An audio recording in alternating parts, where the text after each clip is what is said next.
There's no better feeling in golf when everything just clicks into place. You hit the ball effortlessly with power and control, and every shot seems to find its target. But as quickly as it comes, the feeling can disappear just as fast. Have you ever been stuck in that cycle? One tip works one day, and then the next day, it doesn't work and it just makes you look like you've never swung the club before. Well, that's exactly where I was until I spent a couple of hours with my coaching colleague Graham. He pointed out something in my swing that I honestly would never have spotted. And after that conversation, I went and played the Belfry. And I've never driven the ball so well in my life. Now, I don't have the swing footage of that round, but I do have the lesson that I learned. And if this is something that you're currently struggling with in your golf game, this could be the 5-minute fix that you've been looking for. So for those of you who are new to the channel, welcome. I'm Harry, a golf teach professional, posting content just like this every single week to help you lower your score. So consider clicking that subscribe button.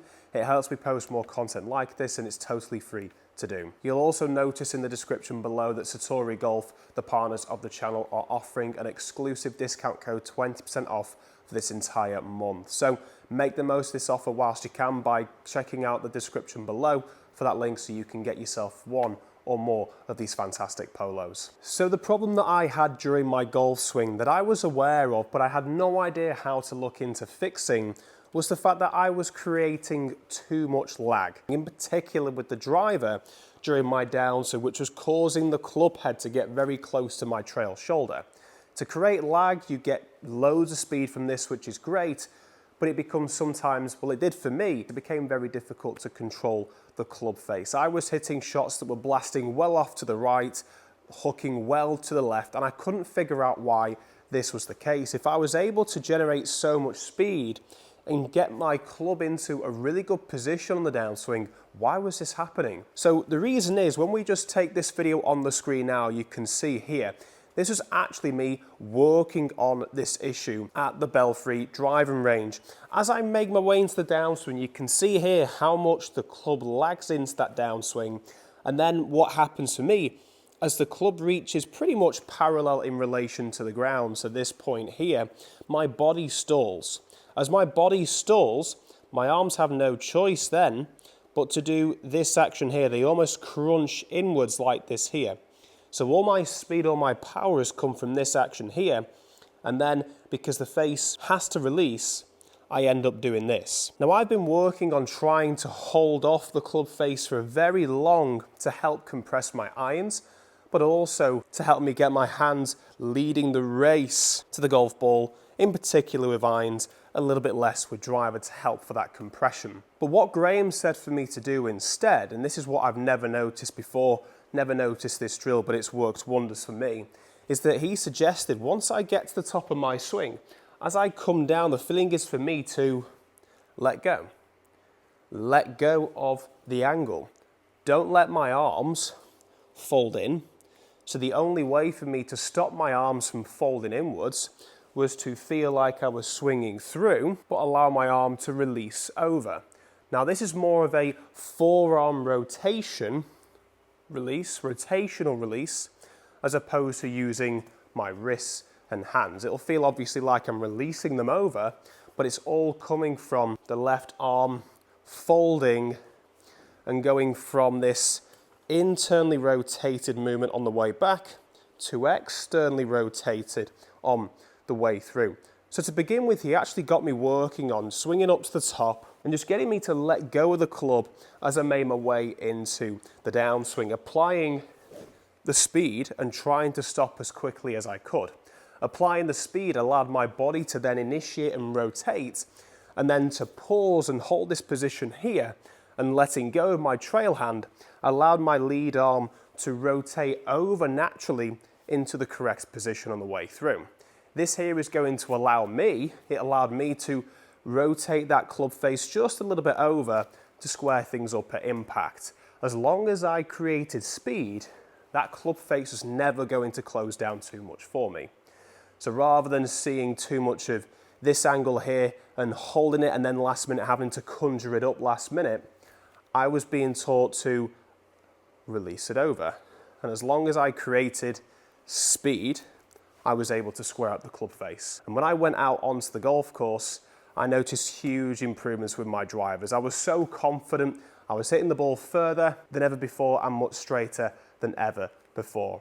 And the only video that I've got for proof is the video that I showed you before on the driving range, where I've tried my absolute hardest from this lagged position here to feel that release taking place on the way through. So there's the fix, there's the feel that I had from going from this very much so rigid impact position where my lead arm in particular will be very much in a flex position, getting very disconnected from the body to closer to the body, which was the aim, and to get that more rotational release of the arm.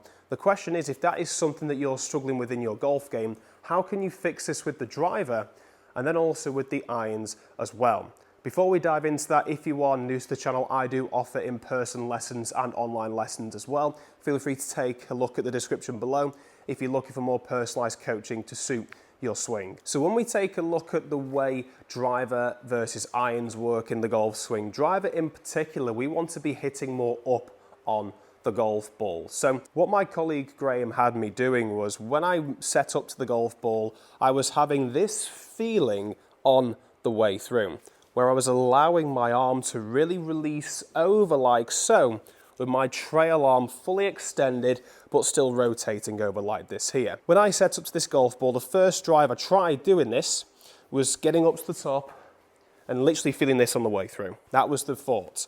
As I swung to the top, I was thinking, right, as long as I swing fast, it's never gonna go left. And it's a bit of a test on this hole, although it's virtual golf rather than obviously being at Pebble Beach on the 18th hole. But it was a big test for me just to practice this, just to ensure I wasn't gonna hit them left.